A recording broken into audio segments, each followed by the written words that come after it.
Hello friends, welcome to sports allrounder YouTube channel. Kabaddi தான் PK12 தான், தமிழ் தலைவாஸ் தான், ஜாலி தான். ஹூஜ் ஃபேன் பேஸ் தமிழ் தலைவாஸுக்கு. அது மட்டும் இல்லாமல் லாஸ்ட் 2 சீசன் நம்ம குவாலிஃபை வேறு ஆகலை. New setup, new coach, new assistant coach, new raiders, எல்லாமே நியூ நியூ தான். கப்பு நியூ தான் இப்போன்னு நினைக்கிறேன். ஆமாம், திருப்பூர் தமிழில் டிஎன்பல் ஜெயிச்சாங்க. அதெல்லாம் கூட பெரிய ஆச்சரியம் இல்லை. RCB ஜெயிச்சது பாரு, அது பெரிய ஆச்சரியம். வைசால் கப்னு பெரிய பெரிய பிளேயர் வச்சுட்டுலாம் அவங்க தோத்துட்டாங்க. இப்போ ஜெயிச்சாங்க. எனிவே வாழ்த்துக்கள். விராட் கோலி ஒரு கப்போட போகிறார்ல, அது ஒரு சவுத் ஆப்பிரிக்கா போய் டெஸ்ட் டைம் ஜெயிச்சிருச்சு வேர்ல்டு கப், ரைட்? அதனால அதிசயங்கள் நடக்கும். ஆனால் இது அதிசயம் இல்லை, இந்த பர்ஃபார்மன்ஸ் கம்மியாகிறது தான் அதிசயம். இவ்வளோ நல்ல டீமை வச்சுட்டு கம்மி ஆகக்கூடாது. கண்டிப்பாக இந்த வாட்டி தட்டுறோம் தூக்குறோம், உன்னால் முடியும் தம்பி தம்பி தான். சரி, விஷயத்துக்கு போகலாம். பிக் ப்ராப்ளம் ஆஃப் பிளென்டின்னு இங்கிலீஷில் ஒரு வார்த்தை இருக்குது. அது ப்ராப்ளம் ஆஃப் பிளென்டின்னா எதை வாங்குறதுன்னு தெரியல, எல்லா ஜீன்ஸும் நல்லா இருக்கு, எந்த ஜீன்ஸ் வாங்குறது அப்படின்னு, அதுதான் ப்ராப்ளம் ஆஃப் பிளென்டி. நீங்கள் நல்ல ஜீன்ஸ் வாங்கினா ஒரு கடைக்கு போவீங்க, அங்கே ஒரே ஒரு ஜீன்ஸ் இருந்துன்னு வச்சுங்க, ஒன்றும் பண்ண முடியாது. அதே தான், சாய்ஸஸ் ஆர் மெனி, ரைட்? கேப்டன்சிக்கு தான் சொல்கிறேன். இப்போ யார் கேப்டன் ஆக போகிறா, அதுதான் ஒரு. இப்போ கேம்ப் ஸ்டார்ட் ஆகிடுச்சுல்ல, கோச் சஞ்சு பலியானே சொல்லியிருக்காரு, நாங்கள் கேம்பில் பார்த்து நாங்கள் டிசைட் பண்ணுவோம் யாரை கேப்டன்சி ஆக்குறதுன்னு, ரைட்? நம்ம பங்குக்கு நான் சொல்கிறேன் யாருக்கு என்னென்ன ரோல் அப்படின்ட்டு. 4 கேண்டிடேட் இருக்காங்க ஸ்ட்ரெயிட்டவே. சாகர், பவன் ஷராவத், அர்ஜுன் தேஷ்வால் அண்ட் நிதிஷ்குமார். போன சீசன் 8 மேட்ச் பண்ணார். ஸோ இந்த 4 பேர் சுத்தம் ஒரு திடீர்னு நீங்கள் போய் பாப்பா ரோனக்கு நீ தான் கேப்டன் அப்படி சொல்ல முடியாது. இந்த 4 பேரில் தான் யாராவது ஒருத்தர் இருக்க முடியும். நான் எனக்கு திருப்பி ஸ்டார்ட் பண்ணுறேன். பவன் ஷராவத் இன்ஜுரி ஆகிட்டார். எடுத்தோன்னே நல்லதோ கெட்டதோ வேறு ஆளே இல்லை, எந்த பக்கம் திரும்பி பார்த்தாலும் சாகர் தான். சாகர் நீ தான் கேப்டன், வா நீ தான் கேப்டன்சி பண்ணணும்னு ஜபர்தஸ்தியாக கேப்டன்சி அவர்கிட்ட கொடுத்தோம். அவர் பிரமாதமும் பண்ணார். ஒரு கிரிக்கெட் ஒரு எக்ஸாம்பிள் நான் சொல்ல வேண்டியிருக்கு. MS தோனி, தலை தோனி, தோனி ஃபார் ரீசன் எல்லாரும் சொல்லிட்டு இருக்கீங்களா, பின்னாடி ஒரு வரலாறு இருக்குது. 2007 அவர் எப்படி கேப்டன் ஆனார், இந்த சாகர் ஆன மாதிரி தான் அவரும் ஆனார். 2007 50 ஓவர் வேர்ல்டு கப் நடந்தது வெஸ்ட் இண்டீஸில். அதில் போய் குரூப் மேட்ச்சில் தோத்துட்டோம். நம்ம குவாலிஃபை ஆகலை. யார்கிட்ட ஸ்ரீலங்காட்டையும் தோத்துட்டோம், பங்களாதேஷ்டையும் தோத்துட்டோம். கிடச்சா ஒரு இழிச்சவன் பர்முடாவை போட்டு அடின்னு அடித்தோம். ஒரு மேட்ச் தான் ஜெயித்தோம். பர்முடாக்கு எதிராக 413 ஃபார் 5 எப்படி ஸ்கோரு அப்படின்னு. அவங்க தோத்துட்டாங்க 257 ரனில். ஆனால் ஸ்ரீலங்காக்கு எதிராக நம்ம 69 ரனில் தோத்துட்டோம். 185 all out. நம்ம சின்ன டீமாக இருந்திருக்கும் சார் அப்படின்னு நீங்கள் நினைக்காதீங்க. 2K kids. Ganguly, Uthappa, Sehwag, Sachin, Yuvraj Singh, MS Dhoni, ராகுல் டிராவிட், அஜித் அகர்கர் இப்போ செலக்டராக இருக்கார்ல. ஸோ இவங்கெல்லாம் சேர்ந்து தான் அந்த ட்ரீமுக்கு போனது. பங்களாதேஷ் வரை தோத்துட்டோம். 191 ஆல் அவுட். அவங்க 5 வீக்கில் ஜெயிச்சுட்டு போயிட்டாங்க வரட்டான்னு. ஸோ இதெல்லாம் நடந்தது 2007. அப்போ என்ன ஆகும், உடனே இங்கேயா பயங்கர எல்லாருமே கத்தி சத்தம் போட்டு எரிக்கிறது, ஃபோட்டோ எரிக்கிறது, அதான் நமக்கு சகஜமாச்சா, போட்டு மிதிக்கிறது. வந்தன வா நீ ஒன்று வச்சுக்கிறா பாருன்னும் போது சீனியர் எல்லாம் ரிட்டையர் ஆகிட்டாங்க. எங்கன்னுவீங்க, 2-3 மாதத்துலேயே south Africa T20 world cup நடந்தது. நாங்கள் யாருமே போகலப்பான்னு பயந்துட்டாங்க. அவங்க 50 ஓவரே முடிஞ்ச 20 ஓவரில் எங்கே ஓடுறதுன்னு. அப்போ தான் இப்படி இதே மாதிரி திரும்பி இப்படி பார்க்கும்போது தோனி கூப்பிடுற நீ போகலாமேப்பா அப்படின்னும் போது சச்சின் டெண்டுல்கரும் வவுச் பண்ணார். ஏச்சு அவரை நான் ஸ்லிப்பில் இருக்கும்போது பார்த்துருக்கேன், கீப்பிங் அப்பே நிறைய நாலேஜபிளாக பேசுவாருங்க. அதனால தோனியை கேப்டன் ஆக்குனாங்க. அதுக்கப்புறம் ஹிஸ்ட்ரி. எங்கே ஜெயிக்க போகிறாங்க, தோத்துட்டு வருவாங்க, அந்த அளவுக்கு கல்லடி விழாதுன்னு நினச்சி தான் இவர் ஆக்குனது. ஏன்னா தோனி புது ஆள் என்னப்பா பண்ணுவார் பாவம், பெரிய பெரிய ஆளாலே சச்சின், டிராவிடு, கங்குலியாலே பண்ண முடியல, இவர் என்ன பண்ண போகிறாரு அப்படின்னு எஸ்கேப்பாக இது டிஸ்க்ளைமராக வச்சது தான். அது யார் மேலே பழி சொல்லணும் இல்லை, அதுக்காக. அதே சமயத்தில் மக்களும் கூலாக இருப்பாங்கன்னு. ஆனால் கப்பு ஜெயிச்சுட்டு வந்துட்டார். இப்போ ஹை எக்ஸ்பெக்டேஷன். அப்புறம் ஹிஸ்ட்ரி தான், அது விட்டுருங்க, அது கொஞ்சம் லாங்காக போச்சு. தெரிஞ்சுக்கணும் நீங்கள் தோனி எப்படி வந்தார், CSK உள்ளே எப்படி வந்தார், அது ஒரு வரலாறு இருக்குது. அது தனியாக வேணுன்னா கேளுங்க, கிரிக்கெட் ரசிகர்கள் போடுறேன். அதே மாதிரி தான் சாகரும் கேப்டன் ஆகி உள்ளே வந்தார். Very good performance, very good captain, நல்ல லீட் எடுத்துகிட்டு போனார். ஏன்னா பவனே இல்லை, மெயின் பிளேயரே இல்லையே, என்ன பண்ணுவீங்க நீங்கள்? அப்படி இருக்கும்போது இவர் டிஃபெண்டர் வேறு, நரேந்திரட்ட வேலை வாங்குறதாகட்டும், சாகர் சாயில் குலியாட்ட வேலை வாங்குறது, அஜிங்கே பவார்ட்ட, இமான் ஷூட்டு, அப்கோர்ஸ் அஸ்வன் குமார் இருந்தார். அவர் பெஞ்சு இதில் இருந்தாலும் வெளில இருந்தானே சவுண்டு கொடுக்க முடியும்.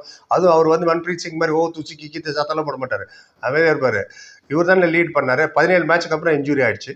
அதுக்கப்புறம் அஜிங்கே பவாரை கேப்டன்சி போட்டார். Sagar injury prone. அதுதான் ஒன்று. இந்த 4 பேர் இப்போ சொல்கிறேன் இல்லையா, சாகர் PK10லேயும் அதே மாதிரி தான் 18 மேட்ச் விளையாண்டார், அப்புறம் இன்ஜுரி ஆகிட்டார். 66 point. Performance wise no doubt at all. But captaincy no doubt at all. 3 விஷயம் ரொம்ப முக்கியம் இங்கே. உங்களோட பர்ஃபார்மன்ஸ், உங்களோட கேப்டன்சி ஸ்கில், உங்களோட ஃபிட்னஸ், இது 3 இருந்தால் தான் நீங்கள் லீட் பண்ண முடியும் சைடை. ஏதாவது ஒன்று ஊற்றிக்கிச்சுனாலும் வேலைக்கு ஆகாது. ஸோ 18 மேட்ச்சில் 66 பாயிண்ட். அதனால சாயில் குலியாவை கேப்டன் ஆக்குனாங்க. PK11 இன்னும் சுத்தம் ஒரு மேட்ச் தான் விளையாண்டார், ஃபஸ்ட்டு மேட்ச்சு. அப்புறம் வேறு வழியில் யாரை பார்க்கலாம், சாகர் இல்லை, சாயில் குலியாவா கொஞ்சம் டீம் மேட்ச் கேப்டனு. அப்புறம் சச்சின் தன்வர் கூட்டின்னு வந்திருக்கோம், 2 கோடி கொடுத்து, வாப்பா நீ கேப்டன்சி பண்ணு. அப்புறம் நரேந்திரன் நடுவில், நான் சார் ஸ்கூலில் திடீர்னு ஹெட் பாய் வரலன்னு வச்சுங்களேன், திடீர்னு ஏதாவது 7th ஸ்டாண்டர்ட் செக்ஷனில் கூப்பிட்டு பாலசுப்ரமணியன் என்ன கூப்பிடுவாங்க, துபாய் டென்ஸ் பண்ணல, நீ தான் ஹெட் பாய்ட்டு. அது மாதிரி நரேந்திர கூப்பிட்டு கேப்டன்சி கொஞ்ச நாள். அப்புறம் அதுவும் சரி வரலன்னு நிதிஷ்குமார் சரி பள்ளி தூக்கி ஒரு மேலே போட்டுருவோம் 21 வயசு பையன்னு அவர் வந்தார். He did very well. Sagar injure ஆகிட்டாரா, அப்புறம் பிகேஎல் 12க்கு வருவோம். பிகேஎல் 12 வரும்போது 4 கேண்டிடேட்டில் சாகர் ஸ்ட்ரைட்டாகவே நான் ரூல் அவுட் பண்ணுறேன். ஏன்னா அவர் இன்ஜுரி ப்ரோன் வேறு, ஃபுல்லாக 22 மேட்ச் விளையாடுறா தெரியல. இல்லைன்னா என்ன அனௌன்ஸ் பண்ணியிருக்கணுமே, பண்ணலை. ஸோ பவன் ஷராவத்துக்கு வருவோம். Pawan Sehrawat fantastic player. அவரை பர்ஃபார்மன்ஸை பற்றி ஒன்றும் குறை சொல்ல முடியாது. பிகேஎல் 9ல் 15 நிமிஷம் தான் விளையாண்டார், இன்ஜுரி ஆகிட்டார் தமிழ் தலைவாசுக்கு வந்தப்போ. அப்புறம் பிகேஎல் 10ல் தெலுங்கு டைட்டன்ஸ் எடுத்தாங்க, 2,60,00,000 வருமானு நினைக்கிறேன். 21 மேட்ச் விளையாடி 217 பாயிண்ட் எடுத்தார். அண்ட் குவாலிஃபை ஆக முடியல. ஆமாம், 21 மேட்ச், இன்னும் ஒரு மேட்ச் யார் கேப்டன்சி பண்ணால் எனக்கு ஞாபகம் இல்லை, ஞாபகத்தை சொல்லுங்கள். குவாலிஃபை ஆகல, அது என்ன நல்லா தெரியும். பிகேஎல் 11க்கு வருவோம். போன சீசனில் ஊடா சாப் வந்தார் தெலுங்கு டைட்டன்ஸுக்கு, இன்ஜுரி ஆகிட்டார். 13 மேட்ச் தான் விளையாட முடிஞ்சது மொத்தமே. இங்கே கொஞ்சம் அங்கே கொஞ்சம் 134 point, injury prone. Vijay Malik தான் கேப்டன்சி எடுத்துக்கிட்டாரு அதுக்கப்புறம். ஸோ அது ஒரு ரீசன். அவர் ரிலீஸ் பண்ணது எவ்விஎம்ஐ வர அவங்க யூஸ் பண்ணல. ஸோ பவன் அவங்க எடுத்துக்கல, கம்மியாக வர போயிருக்காரு 59 லட்சத்துக்கு. இதில் என்ன தெரியுது, அவரோட ஃபேம் குறையுதா. ஏன்னா பர்தீப் நர்வால் பாருங்க ரிட்டையர் ஆகிடாரு டக்குன்னு, ஏன்னா யாருமே எடுக்கல. இவ்வளோ பெரிய பிளேயராக சார் அவரை தானே கேப்டன் ஆகணும்பீங்க. சில விஷயத்தை உங்களுக்கு நான் சொல்கிறேன். பிகேஎல் 5ல் தான் வந்தார், 9 மேட்ச் தான் விளையாடார் குஜராத். அவர் பிடிக்கல, உடனே அவர் ரந்தீப் சிங் ஷெராவத் புல்ஸுக்கு கூட்டு வந்தார். பிகேஎல் 6ல் 271 ரைடு பாயிண்ட் எடுத்தாருங்க. அண்ட் கப்பு ஜெயிச்சிட்டாங்க. அப்பா, அவர் தான் கேப்டன் அனுப்பிங்க, அவர் கிடையாது கேப்டன். அந்த டோர்னமெண்ட்டில் ரோஹித்ன்றவர் தான் கேப்டன் வந்தார், அவர் ரைடர் பிகேஎல் 6ல். நம்ம தான் உடனே ஒருத்தர் நல்லா பர்ஃபார்ம் பண்ணால் கேப்டன்சி கொடுத்துருவோமே, கொடுத்துட்டு அப்புறம் யோசிப்போம். பிகேஎல் 7 கொடுத்தாங்க, நீ தான் கேப்டன் இனிமேல். இந்த he played very well. PKL 7ல் அவர் கேரியரில் ஹையஸ்ட் பாயிண்ட் 346 பாயிண்ட், அதில் தான். அதுவும் செமிஃபைனல் வந்து தோது. பிகேஎல் 8ல் வந்து திரும்பவும் செமிஃபைனல் வரைக்கும் கொண்டு போனார், தோத்துட்டாங்க ப்ரெஷர் கேமில். அகெயின் டு டபங் டெல்லிட்ட ரைட், அதில் 304 பாயிண்ட் எடுத்தார். அதுக்கப்புறம் தான் பிகேஎல் 9, 10, 11 தான் ஆல்ரெடி சொல்லிட்டோம் என்ன நடந்ததுன்னு. அதனால் அவர் I don't see him as a injury prone. வேறு கேப்டன்சி, அவர் கேப்டன்சியில் கப்பு ஜெயிக்கலப்பா, இந்தியாவுக்கு ஜெயிச்சாரம்பிங்க. இந்தியாவுக்கு விளையாட போச்சு இல்லையா, அதில் பெரிய டஃப் கொடுக்குற ஒரே டீம் ஈரான் தான். அதுலேயும் 7 பேரும் டஃப் கொடுக்க மாட்டாங்க. ஃபசலு, ஷாதுலு, நபி பக்ஷு, இன்னும் ஜஃபர்தால், 4-5 பிளேயர் தான் இருந்தாங்களே தவிர பாக்கி எல்லாமே சின்ன சின்ன டீமு. கபடினா என்னென்னு தெரியாது அந்த டீமுக்கெலாம்.